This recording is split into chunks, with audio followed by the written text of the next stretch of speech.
And ako nga pala si John Albert del Castillo from Tanawan City, Batangas. And ako naman si John Gilbert D. Teodosio, taga Ayatolisi, Batangas. Ako naman po si Depas Gabriel, taga Banatero, Tanawan City. And I'm Jason de Guzman from Poblacion Una, Talisay. I'm Wilfred Bernas Matuto from Bocot, Tanawan. So, pwede ko po bang malaman ang iyong pangalan at saka gaano na po kayo katagal sa serbisyo at ano po yung designation niyo po din sa office ng Talisay?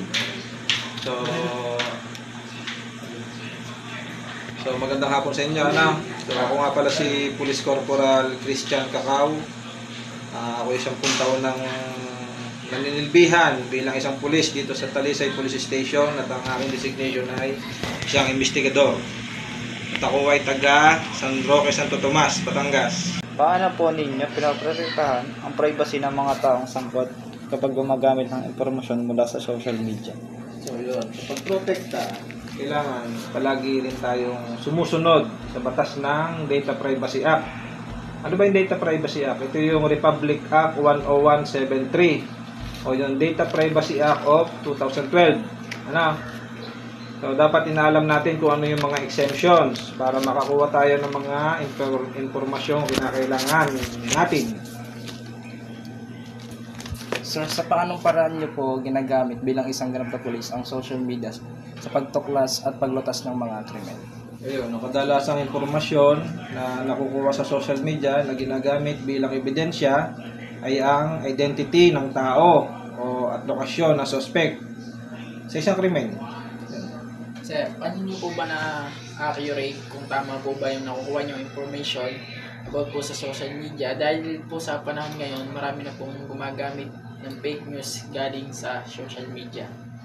So yun, isa sa mga hamon o panganib ng paggamit sa social media ay ang malaking impact nito sa investigasyon, sapagkat kung nakatutulong ito sa atin sa investigasyon ay pwede din itong gamiting upang lituhin o iligaw tayo o kami sa pag-iimbestiga o yung tinatawag natin na decoy account o yung dummy, lalo na kung biyasa ang gumagawa nito o sanay sa mga gumagamit nito.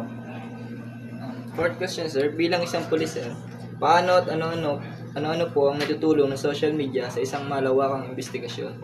So yun, pagiging totoo ng impormasyon, tapos yung pagpapatunay ng kredibilidad na nakukuha sa social media ay napapatunayan sa lalim ng sinasagawang investigasyon. Kinakailangan nating i-validate mga impormasyon at gaya ng nauna kong sinabi ay maaaring ginagawa ito decoy upang iligaw tayo sa investigasyon. So kinakailangan ng follow-up at iba pang konkretong ebidensya maliban sa nakuha lamang natin sa social media. Sir, ano po yung mga negative effect at positive effect sa paggamit ng social media sa investigations? So yun, ang paggamit ng social media ay malaki na itutulong sa pagsasagawa ng anumang investigasyon. Sa tulong ng social media ay nakakakuha ka ng mga impormasyon na maaaring tumukoy sa pagkakakilanlan ng suspect, modus o lokasyon at iba't ibang koneksyon. Kadalasan ay nakakakuha din ito ng mga ebidensya. So, yun lang.